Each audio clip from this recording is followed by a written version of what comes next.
Imagine standing before a cauldron of boiling water, your heart pounding, knowing your fate hinges on a single, scalding plunge.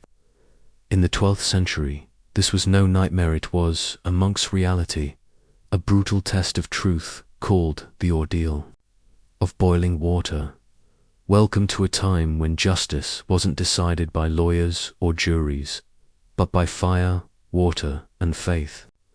In the 12th century, Europe was a place of deep superstition, where the line between guilt and innocence was often drawn by divine intervention, so people believed.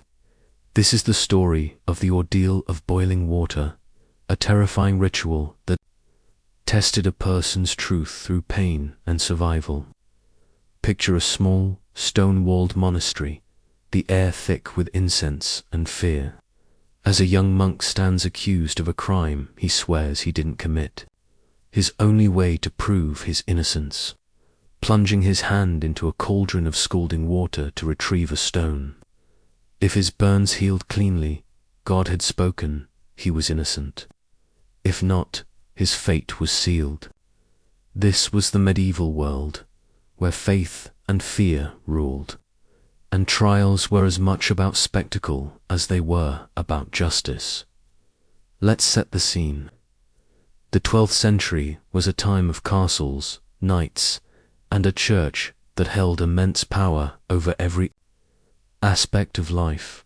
When someone was accused of a crime, whether theft, heresy, or even something as vague as dishonoring the community, courts didn't rely on evidence like we do today.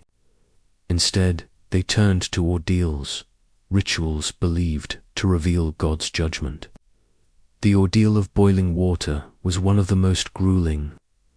It was commonly used for serious accusations, especially in religious settings like monasteries, where purity and obedience were everything. A monk, let's call him Brother Thomas, might find himself standing before his abbot, accused of stealing a sacred relic. The ordeal was his only path to redemption. The process was simple but brutal. A cauldron was filled with water, heated until it bubbled furiously, and a stone or metal object was placed at the bottom. The accused had to reach in, grab it, and pull it out. Their hand was then bandaged, and after a few days, the bandages were removed. Clean healing meant innocence. Festering wounds meant guilt. Why did people believe in this? To them, it made sense. The medieval mind saw the world as a battleground between good and evil, with God as the ultimate judge. If you were innocent, surely God would protect you from harm or at least help you heal. This belief was so strong that even the accused often agreed to the ordeal, hoping for a miracle. But let's be real, plunging your hand into boiling water was no small feat. The pain was excruciating, and infection was almost guaranteed. Yet, stories of miraculous healings spread like wildfire, fueling faith in the system. For example, there's a tale from a French monastery where a monk, accused of lying, emerged with barely a mark after the ordeal. The community hailed it as divine proof, but skeptics might wonder if the water wasn't quite as hot as claimed or if the bandages were tampered with. These stories, true or not, kept the ordeal alive. The ordeal of boiling water wasn't just about pain, it was a public event. Villagers, monks, and nobles would gather, whispering prayers or jeering, depending on the accused reputation. The ritual was as much theatre as trial, designed to reinforce the church's authority and the community's.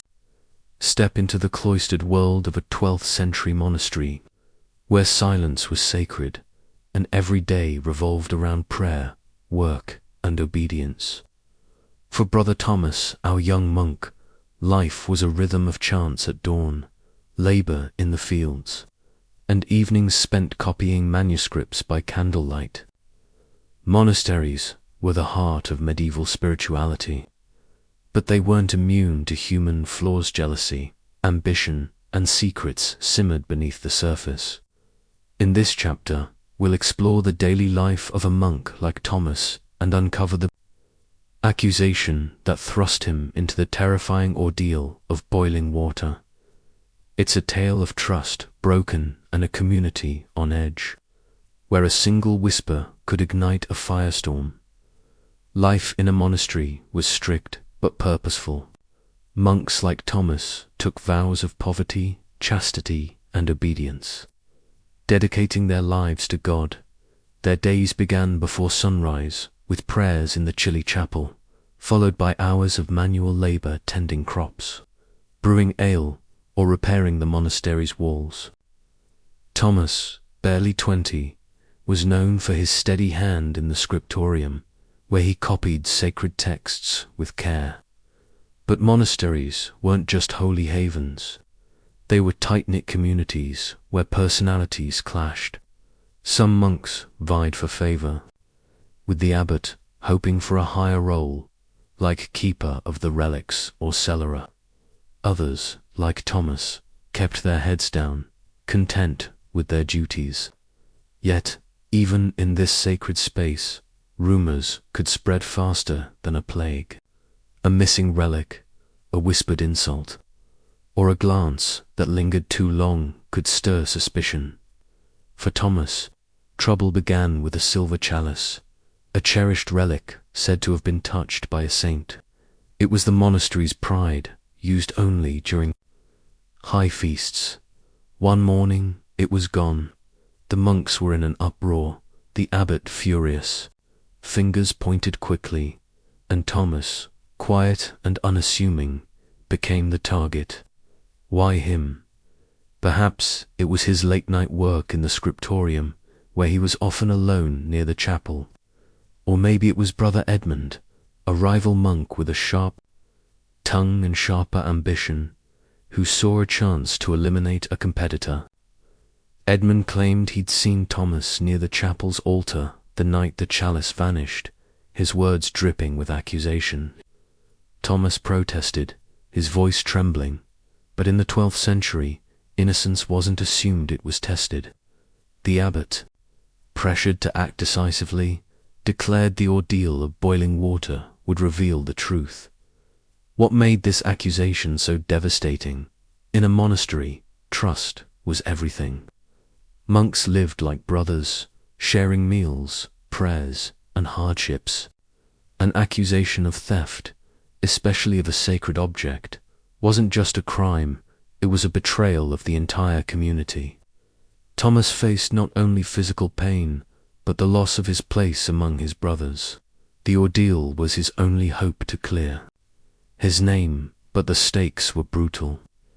If his burns festered, he could be exiled, or worse, branded a heretic. Historical records from the period, like those from Cluny Abbey, show how seriously monasteries took such breaches. A monk accused of stealing a relic in 1150 was subjected to an ordeal, his fate recorded as a warning to others. Thomas's story wasn't unique, but it was personal, raw, and terrifying. The accusation also reveals the fragility of medieval justice. Without evidence, the monks relied on divine judgment, but human biases crept in. Was Edmund's claim genuine, or was it a ploy to climb the monastery's ranks? Did the abbot choose the ordeal to appease the community's outrage, or did he truly believe in its power? For Thomas, these questions were secondary. Standing before his brothers, their eyes a mix of pity and suspicion, he faced a cauldron that would decide his future. The ordeal wasn't just a test of guilt, it was a test of faith, endurance, and the human spirit. Next, we'll step into the heart of the ordeal itself, where Thomas faces the cauldron and the searing pain that awaits. How did the monks prepare for such a trial, and what did it mean for their faith? Stay with us as we uncover the ritual's chilling details. If you're gripped by Thomas's plight, Smash that like button and subscribe to follow his journey through this medieval nightmare. Let's dive deeper. The air in the monastery's courtyard is heavy with tension, the scent of burning wood mingling with murmured prayers. At the center stands a cauldron, its water bubbling furiously, steam rising like a spectre. Brother Thomas, pale and trembling, faces this scalding test of truth. The ordeal of boiling water is no mere ritual, it's a moment where faith, fear, and survival collide. In this chapter, we'll walk through the chilling preparation for the ordeal, the steps of the ritual itself, and what it meant for Thomas to stand on the edge of such a trial. It's a glimpse into a world where pain was proof and God was the ultimate judge. The day of the ordeal began at dawn. Thomas was led from his cell, where he'd spent the night in prayer, fasting, and reflection. Medieval records, like those from the Abbey of Bec, describe how the accused were often isolated, before an ordeal, given time to confess or seek divine favor. Thomas's brothers watched in silence as he was brought to the courtyard, his simple robe a stark contrast to the gleaming cauldron. The preparation was meticulous. The fire beneath the cauldron was stoked until the water reached a rolling boil, hot enough to sear flesh in seconds. A smooth stone, blessed by the abbot, was placed at the bottom. Thomas's task was simple but horrifying. Reach in, retrieve the stone, and pull it out. His hand would then be bandaged, and after 3 days, the monks would inspect the burns. Clean healing meant innocence. Infection or severe scarring meant guilt. The ritual was steeped in ceremony. The abbot, clad in his finest vestments, led a chant, invoking God's judgment. The gathered monks and villagers joined in, their voices a haunting backdrop. This wasn't just a test, it was a spectacle, meant to reinforce the church's authority. Historical accounts, such as those from 12th century Germany, note that ordeals were public events, drawing crowds eager for divine drama. For Thomas, the weight of their gazes was as heavy as the cauldron itself. He stood before it, his heart racing, knowing the pain would be unbearable. Yet, refusal wasn't an option. Backing out meant admitting guilt.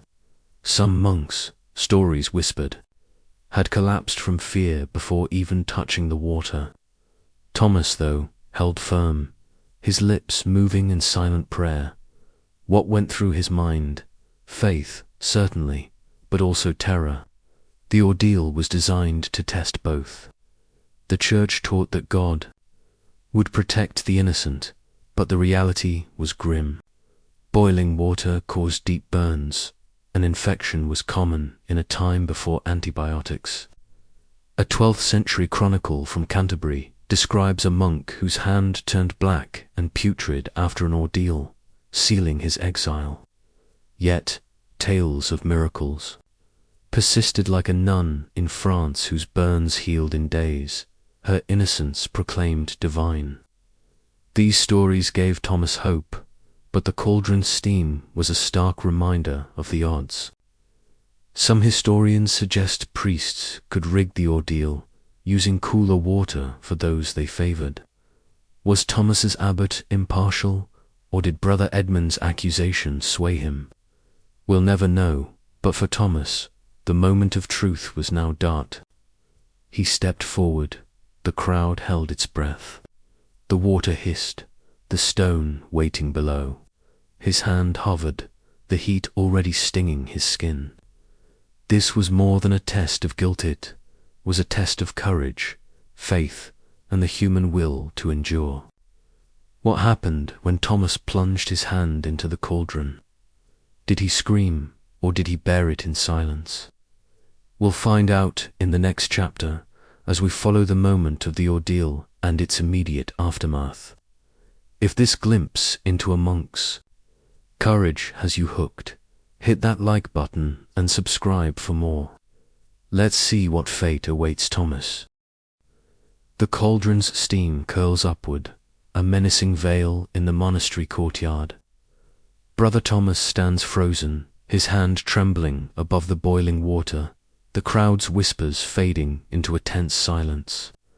This is the moment of the ordeal of boiling water, where a single act will decide his fate, guilt or innocence, exile or redemption. In this chapter, we'll dive into the heart-pounding seconds of Thomas's plunge, the searing agony that follows, and the immediate aftermath. That leaves the monastery on edge. It's a raw, human moment, where faith is tested against the limits of the body. Thomas takes a deep breath, his eyes fixed on the bubbling surface. The abbot's chant ends, and a single nod signals the start. With a whispered prayer, Thomas plunges his hand into the cauldron. The pain is instant, a white-hot fire that shoots through his arm. He grits his teeth, fingers fumbling for the blessed stone at the bottom. The water scalds his skin, each second an eternity. Historical records, like those from a 12th century trial in Normandy, describe how the accused often screamed or fainted from the shock. Thomas, though, holds steady, driven by desperation and faith. His fingers close around the stone, and he yanks his hand free, the air cool against his raw, blistered skin. The crowd gasps as he holds the stone aloft, proof he completed the task. But the ordeal is far from over. The monks rush forward, wrapping Thomas's hand in clean linen, following the ritual's strict protocol. The bandages are crucial. Any tampering could skew the results, and the church took no chances. A 12th century text from St. Augustine's Abbey details how bandages were sealed with wax to prevent interference. For Thomas, the pain doesn't end with the plunge. His hand throbs, the burns deep and angry. He's led back to his cell, where he'll wait 3 days for the unveiling, the moment when his wounds will be judged. During this time, he's allowed only water and prayer, his isolation both a punishment and a chance to seek God's mercy. The monastery buzzes with speculation. Some monks believe Thomas's quiet nature hides guilt. Others, moved by his courage, pray for his healing.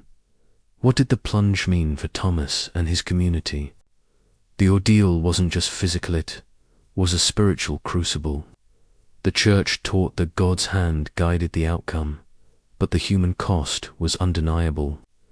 Burns from boiling water often led to infection, especially in a time when medical knowledge was limited.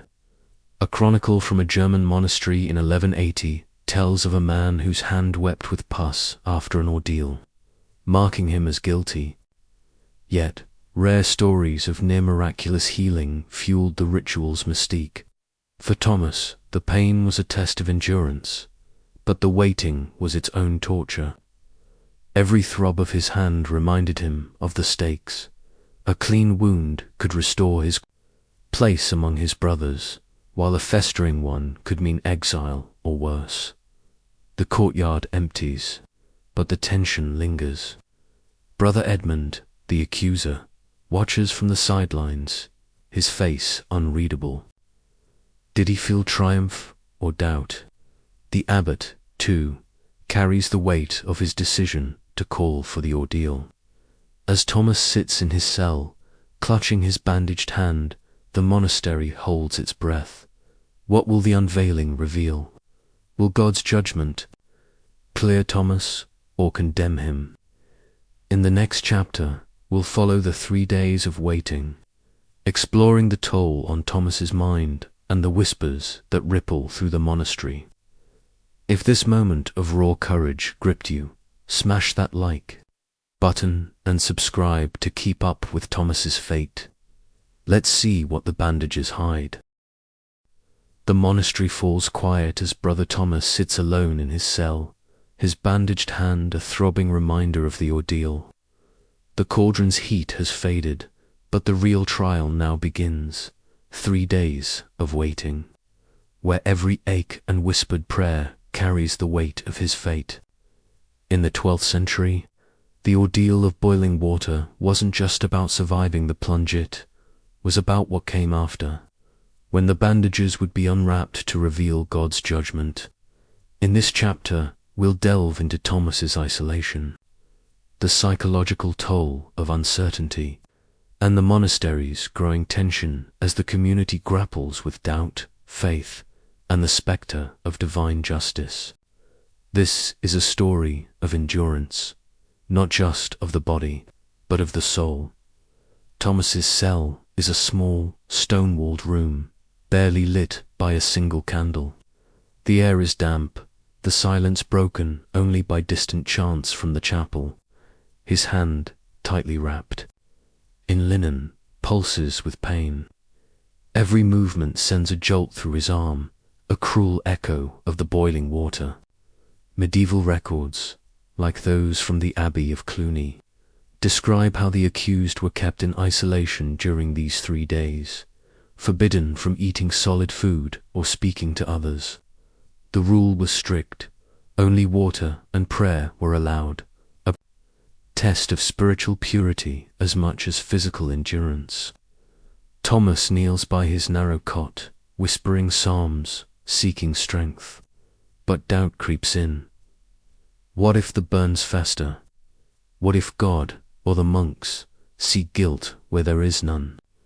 The 12th century mind believed God controlled all outcomes, but for Thomas, a young man of flesh and blood, fear is as real as faith.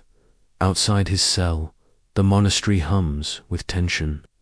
The monks go about their duties, praying, working, copying manuscripts, but the missing chalice and Thomas's ordeal dominate their thoughts. Whispers spread in the refectory and cloister. Brother Edmund, the accuser, holds court among a small group, insisting Thomas's quiet nature hid a thief's heart. Others aren't so sure.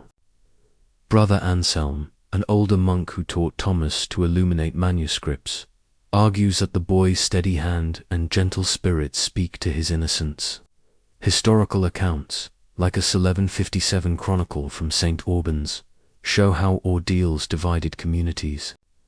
Some saw them as divine truth. Others suspected human bias.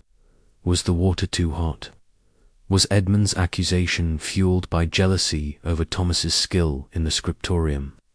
The abbot, caught between maintaining order and seeking justice, prays for clarity, knowing his decision to call the ordeal will be judged as harshly as Thomas himself.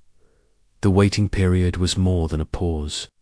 It was a deliberate part of the ordeal's design. The Church believed that God's will needed time to manifest. A clean, healing wound was a miracle, a sign of divine favor. But infection was common, especially in a time when hygiene was poor and medical care limited to herbs and prayers. A German monastery's record from 1183 describes an accused monk whose burns turned foul by the 3rd day, leading to his banishment. For Thomas, every twinge in his hand feels like a verdict. He tries to focus on prayer, reciting the Lord's Prayer over and over, but his mind drifts to the chalice. Who took it? Why was he blamed? The pain keeps him awake at night, and fever begins to set in, a dangerous sign. Is it infection, or just his body's response to trauma? He dares not hope too much, yet clings to stories of miraculous healing, like the nun in France whose burns vanished, earning her veneration. The community, too, feels the strain. The ordeal isn't just about Thomas, it's a test of their faith in the system. Villagers who witnessed the plunge gossip in the nearby market, some betting on guilt, others praying for a miracle. The missing chalice has shaken the monasteries. Sanctity and the outcome will either restore trust or deepen suspicion. For the monks, the ordeal is a reminder of their own vulnerability. Any one of them could face a similar accusation, a similar cauldron. The abbot, aware of the growing divide, plans a special mass to unify the brothers. But even he wonders if the ordeal is truly God's will or a flawed human invention. Historical debates from the period, like those recorded by Peter Abelard, show the Church itself wrestling with the morality of ordeals, with some calling them barbaric even then. As the third day approaches, Thomas's fear battles his resolve. He's heard the story's wounds that he'll like a saint's, or rot like a sinner's. His fever worsens, and he wonders if it's a sign. The monastery, too, braces for the unveiling. Will Thomas's hand clear his name, or condemn him to exile? The answer lies in the bandages, and the moment of truth is near. In the next chapter, we'll witness the dramatic unveiling, where Thomas's fate is revealed before the monastery and God. What will the burns show, and how will the community react? If this tale of suspense and faith has you on edge, hit that like button and subscribe to follow Thomas's journey. Let's uncover the verdict together. The third day dawns, and the monastery courtyard hums with anticipation. Brother Thomas, pale and weakened by fever, is led from his cell, his bandaged hand trembling at his side. The ordeal of boiling water has reached its climax, the unveiling of the bandages where God's judgment will be revealed. Will Thomas's wounds show the clean healing of innocence, or the festering marks of guilt? In this chapter, we'll witness the dramatic moment when the linen is unwrapped, explore the monastery's reaction, and uncover what this verdict means for Thomas and his community. It's a moment where faith, fear, and human judgment collide, in a spectacle that will echo through the monastery's stone walls. The courtyard is packed, monks and villagers pressed close, their eyes fixed on Thomas. The abbot stands at the center, his face solemn, holding a small knife to cut the bandages. The air is thick with the scent of incense and the weight of expectation. Thomas's heart pounds as he steps forward, his fever making the world blur at the edges. The past 3 days have been a torment of pain and doubt, his hand throbbing relentlessly. Medieval records, like those from the Abbey of St. Denis in 1160, describe the unveiling as a sacred moment where the community sought divine clarity. The ritual is simple but charged. The abbot will remove the bandages, inspect the burns, and declare God's verdict. For Thomas, it's more than a judgment, it's his life, his place among his brothers, hanging in the balance. The abbot begins, slicing through the wax-sealed linen with care. The crowd leans in, some whispering prayers, others holding their breath. As the bandages fall away, Thomas's hand is revealed, red, blistered, but not blackened or oozing. The burns are severe, the skin raw and swollen, but there's no sign of the putrid infection that marks guilt in the eyes of the church. The abbot examines closely, turning Thomas's hand in the morning light. A murmur ripples through the crowd. Brother Anselm, Thomas's mentor, exhales in relief, while Brother Edmund's face tightens, his eyes narrowing. Historical accounts, such as a 12th century trial in Bavaria, note that clean wounds didn't mean unscarred. They meant no festering, no rot. Thomas's hand, though damaged, seems to pass this test. The abbot raises his voice, proclaiming, "God has spoken. The monk is innocent." The words echo, a mix of relief and awe washing over the monastery. But the moment isn't without ambiguity. Some monks cheer, praising God's mercy. Others, loyal to Edmund, mutter that the burns still look grave. In the 12th century, the ordeal's outcome wasn't always clear-cut. A chronicle from Canterbury in 1170 describes a case where a man's healed wounds were debated, with some claiming divine favour and others suspecting trickery. For Thomas, the abbot's declaration is a lifeline, but it doesn't erase the pain or the suspicion. His hand, though spared infection, will bear scars forever, a permanent reminder of the ordeal. He stands, unsteady, as the monks surround him, some offering prayers, others avoiding his gaze. The villagers, too, react with a mix of wonder and skepticism, their faith in the ordeal shaken by its human cost. What does this verdict mean for Thomas? He's cleared of stealing the chalice, but the monastery remains divided. The missing relic is still gone, and Edmund's accusation has left a rift. The abbot, relieved to have a divine answer, calls for a mass to give thanks, but questions linger. Did God truly intervene, or was Thomas's healing a matter of luck, or even subtle manipulation? Some historians argue that priests could influence outcomes, perhaps by adjusting the water's heat or the bandage's care. For now, Thomas is free, but his place among his brothers feels fragile. The ordeal has proven his innocence, but it's also exposed the monastery's tensions, jealousy, doubt, and the limits of blind faith. As the crowd disperses, Thomas returns to his cell, his body weak but his spirit lifted, if only slightly. The chalice's theft remains unsolved, and the monastery's harmony is fractured. What happens next for Thomas, and can he reclaim his place in this divided community?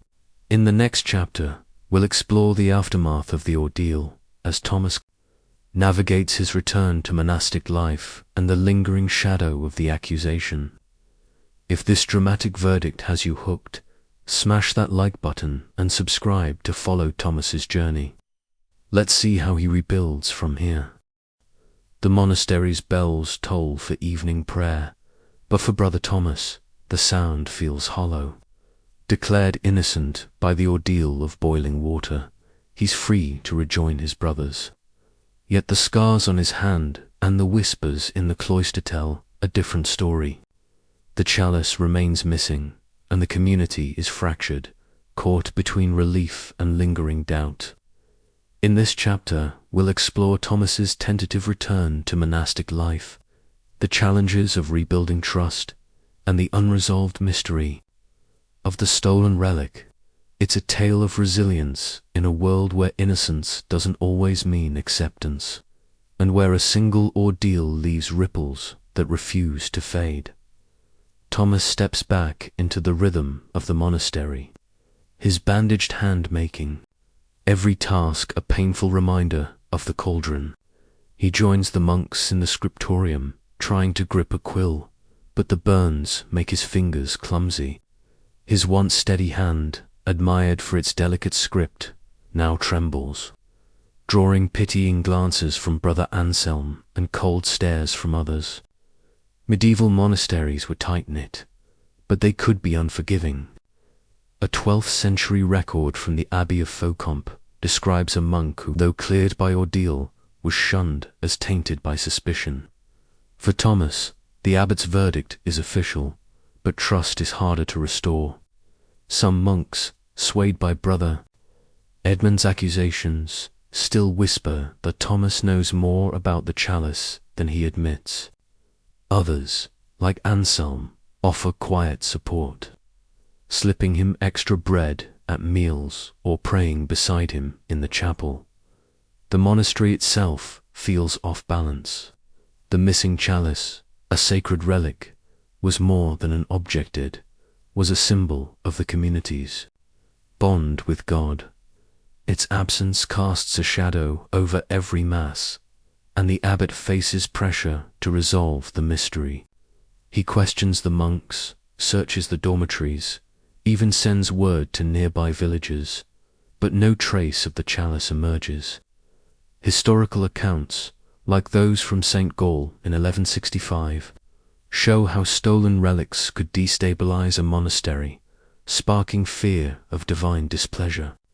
For Thomas, the ordeal's verdict should have been the end, but the chalice's absence keeps suspicion alive. Brother Edmund, though silent before the abbot, fuels doubt in private, hinting that Thomas's miracle was too convenient. His words find eager ears among monks already uneasy about the ordeal's ambiguity. Thomas struggles to reclaim his place.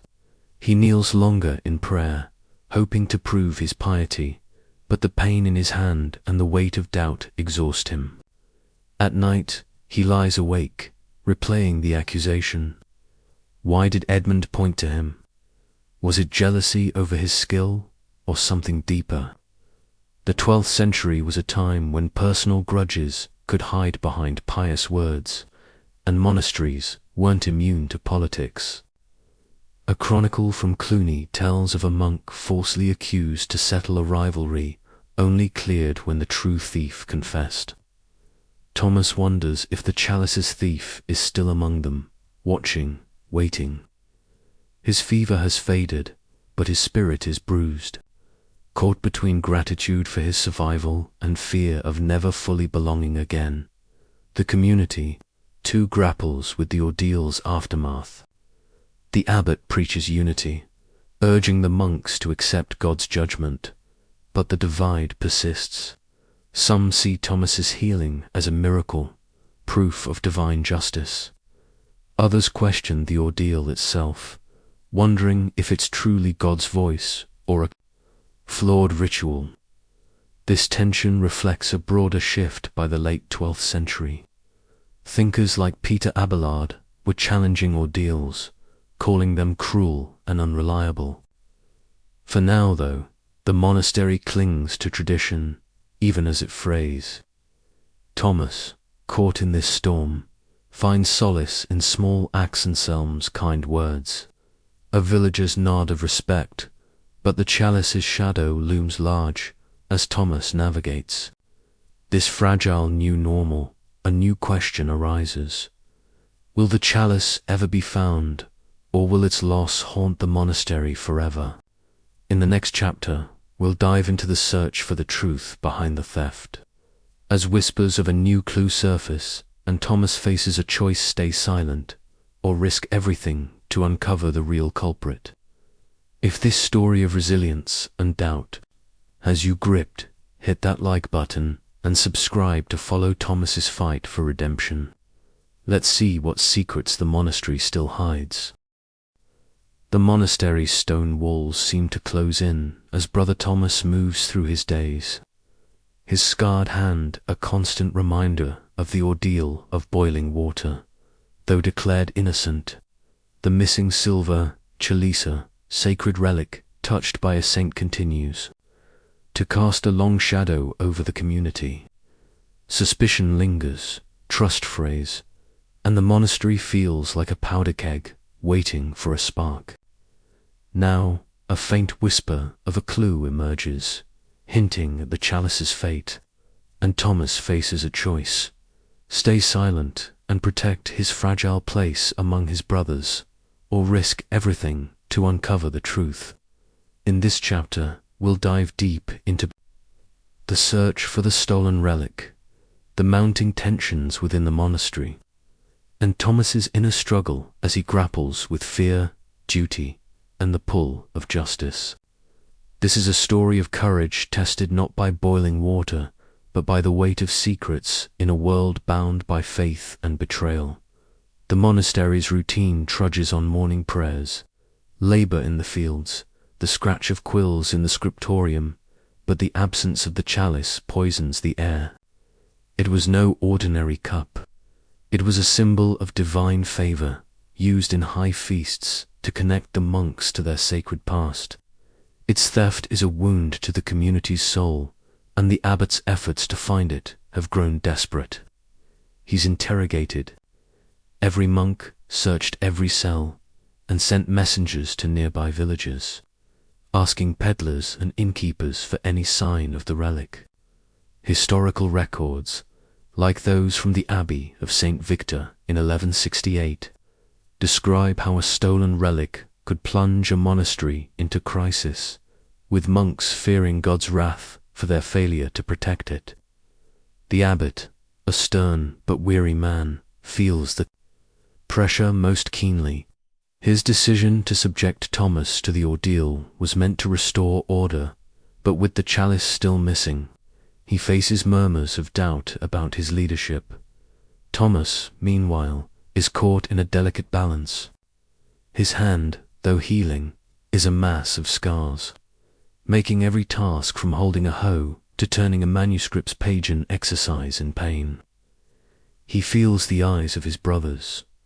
Some, like Brother Anselm, offer quiet kindness, helping him bind his hand or sharing their rations. Others, swayed by Brother Edmund's lingering accusations, keep their distance, their glances cold. Edmund, ever ambitious, hasn't let the ordeal's verdict silence him. In the refectory, he speaks in hushed tones to a small circle of monks, suggesting Thomas's miracle was too perfect, perhaps a sign of darker forces at work. Such whispers weren't uncommon in the 12th century, when superstition could twist a miracle into a curse. A chronicle from Glastonbury Abbey in 1172 tells of a monk cleared by ordeal, only to face rumours of witchcraft when the true crime went unsolved. For Thomas, these murmurs are a daily torment, threatening the fragile acceptance he's regained. Then, a spark of hope or danger emerges.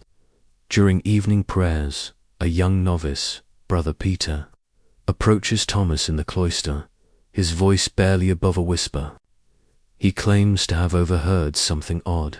A villager, a tanner known for shady dealings, was seen near the monastery the night the chalice vanished. Peter, barely 16 and wide-eyed, says the tanner boasted in the village tavern about a shiny prize he'd sold to a travelling merchant. The story is thin, based on drunken gossip, but it's the first lead since the theft. Thomas's heart races.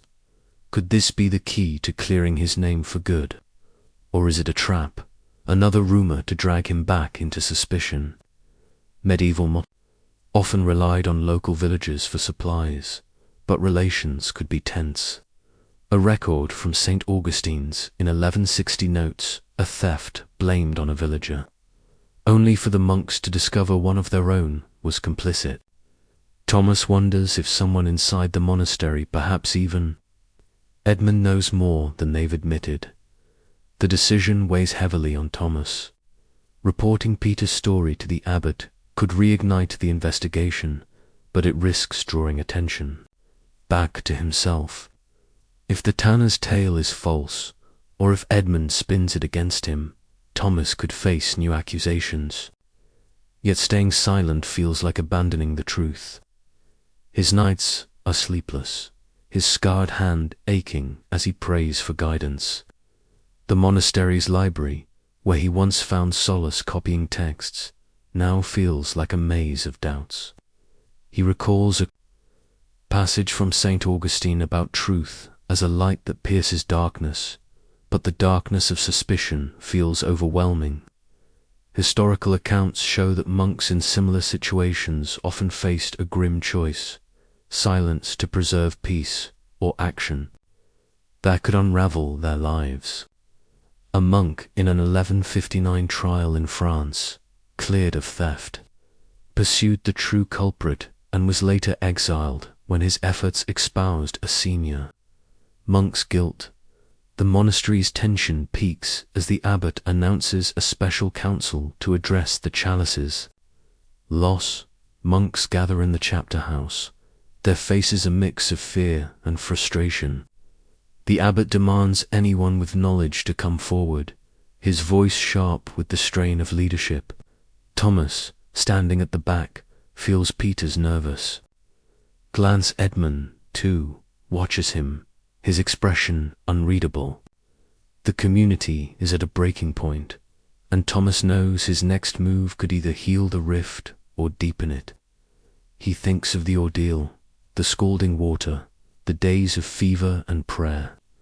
He survived God's test can, he survived this one. The tanner's story, flimsy as it is a thread he can't ignore. But pursuing it means stepping back into the fire, risking his place in the monastery he's fought to keep. As the council ends, Thomas makes a quiet vow to seek the truth, whatever the cost. The chalice's theft isn't just about a relic, about the monastery's soul and his own. In the next chapter, we'll follow Thomas as he takes his first steps to investigate the tanner's story, navigating a web of suspicion and secrets that could lead to redemption or ruin. Will he uncover the thief or find himself ensnared again? If this tale of courage and conspiracy has you on edge, smash that like button and subscribe to stay with Thomas's quest. Let's see where this dangerous path leads. Brother Thomas moves cautiously through the monastery's shadowed cloister, his scarred hand hidden beneath his robe, his mind racing with the weight of a dangerous decision.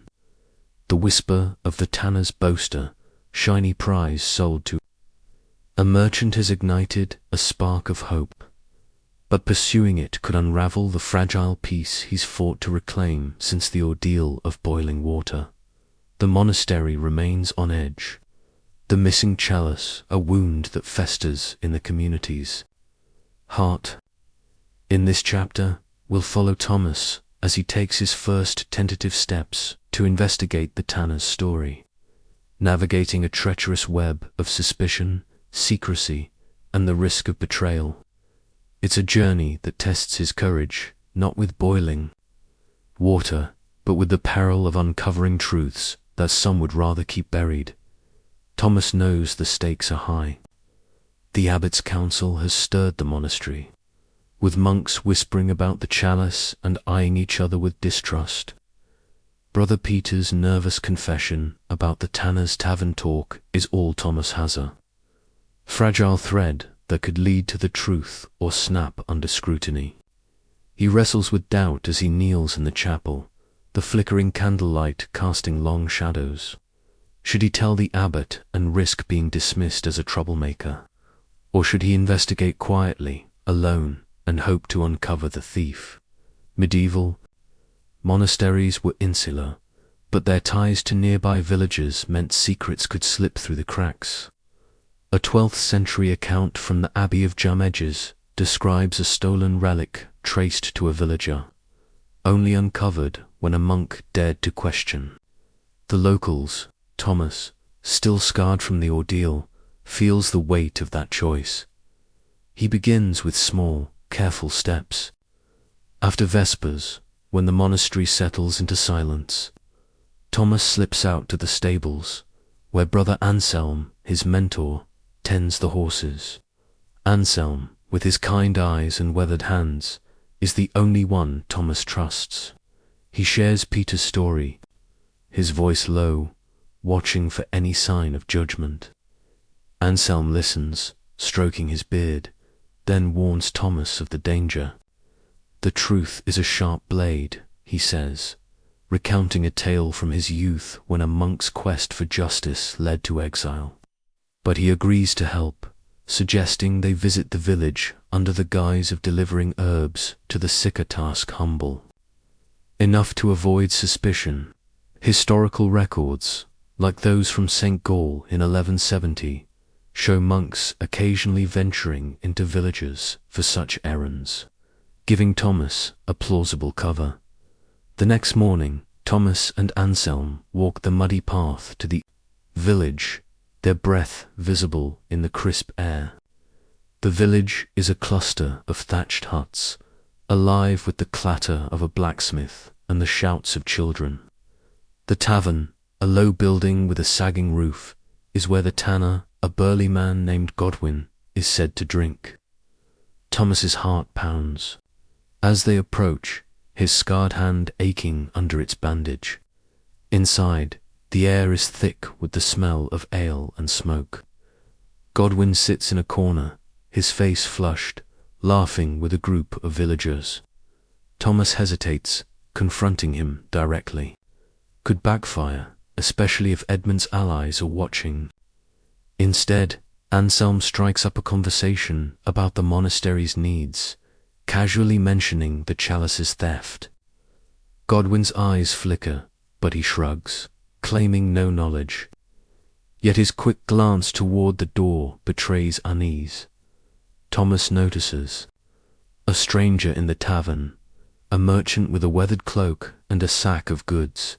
Could this be the buyer Godwin boasted about? Medieval markets were hubs for stolen goods. An A1163 chronicle from Canterbury notes a relic sold to a travelling trader, only recovered after a monk's persistence. Thomas, emboldened, asks the merchant about recent purchases, keeping his tone light. The merchant, cagey, mentions a fine cup he acquired, but refuses to say more, claiming it's already sold. Thomas's pulse quickens. This could be the chalice, but pressing further risks exposing his intent. Anselm, sensing the tension, pulls him away, promising to return another day. As they leave, Thomas feels Godwin's stare burning into his back.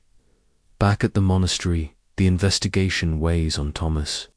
He lies awake, replaying the tavern encounter. The merchant's words echo, but they're not proof. If he accuses Godwin without evidence, he risks reigniting suspicion against himself, especially with Edmund's influence lingering. The monastery's divide deepens. Some monks now openly debate the ordeal's validity, citing Thomas's survival as proof of its flaws. The abbot, strained by the ongoing crisis, announces stricter rules, but it only fuels resentment. Thomas feels the walls closing in. He survived the cauldron, but this new quest could be just as perilous. Is the chalice worth his place among his brothers? Or is the truth his only path to true redemption?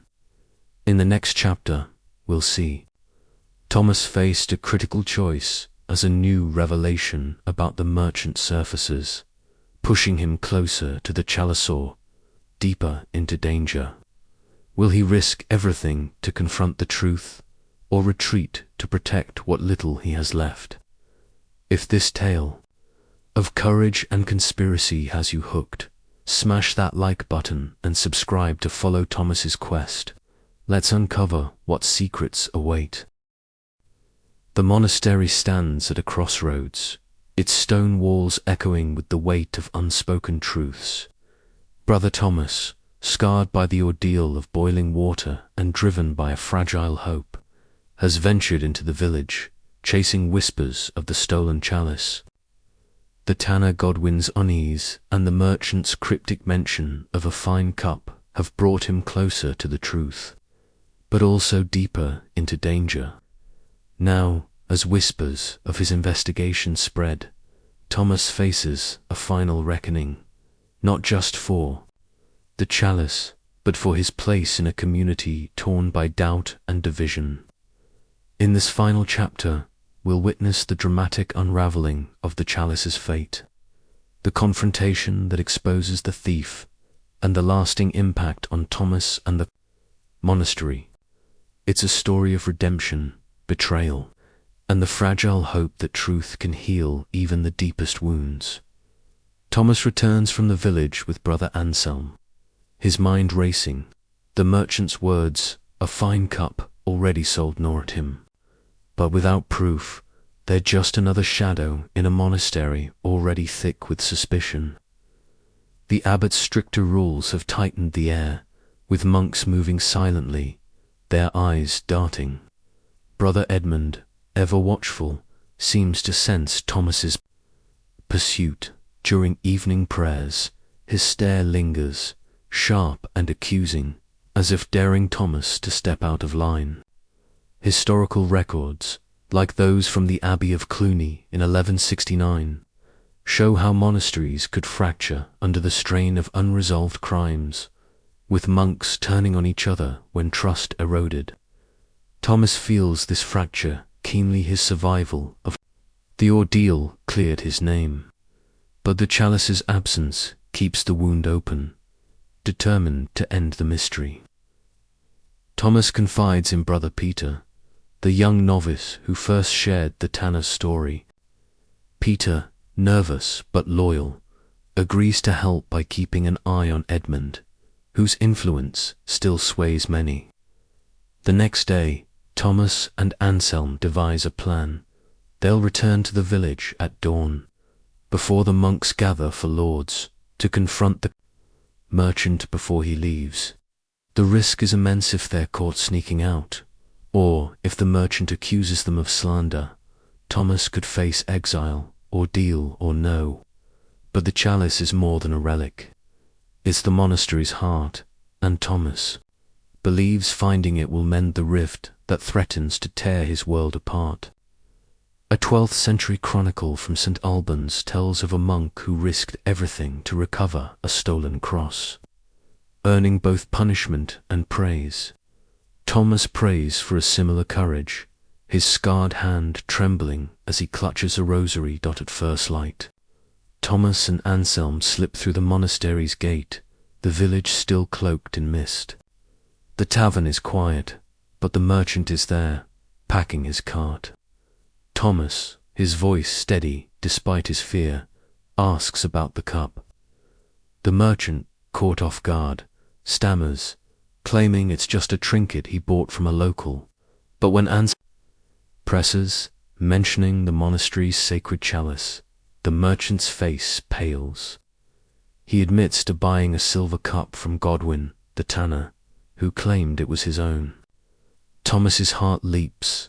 This is the lead he's risked everything for. The merchant, fearing trouble, offers to show them the cup, hidden in his cart.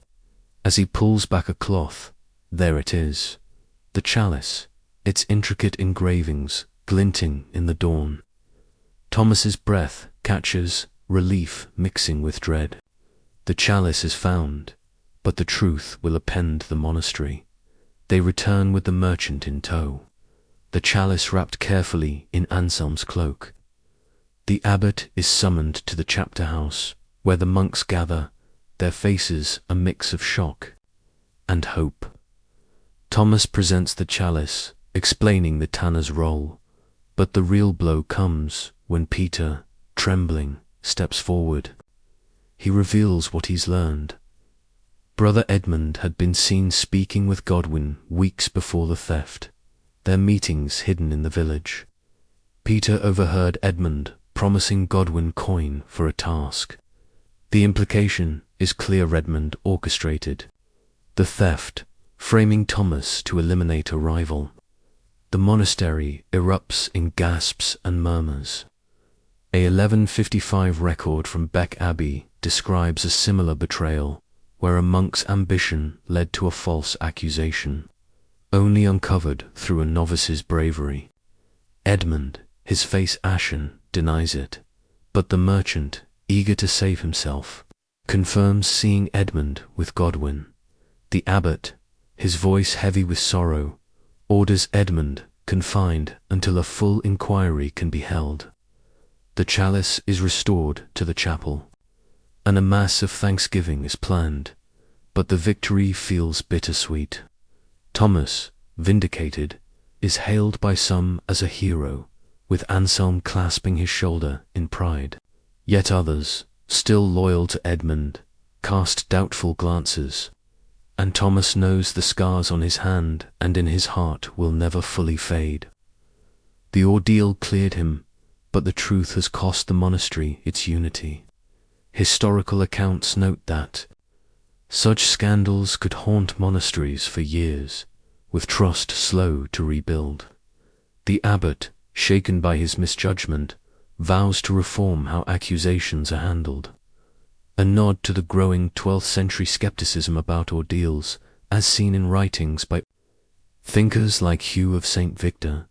For Thomas, the journey ends in a quiet moment in the scriptorium. He traces his scarred fingers over a manuscript, finding solace in the familiar. The chalice is back, Edmund faces justice, and Thomas has proven his innocence twice over. But the monastery is changed, It's faith tested, not just in God, but in each other. Thomas vows to live humbly, his courage a quiet light in the darkness. The ordeal, the whispers, the truth they've shaped him, a monk forged anew. As the bells ring for vespers, he feels a fragile peace. Knowing he's survived more than boiling water, he's survived the weight of truth. And that's the end of our tale. But the story of the 12th century lives on in its brutal trials and human struggles. If Brother Thomas's journey from the cauldron to the chalice has moved you, hit that like button, subscribe, and comment below with your thoughts on his courage. Did the ordeal reveal truth, or just human flaws? Share your take and join us for more stories from history's shadows. Until next time, keep seeking the truth, no matter the cost.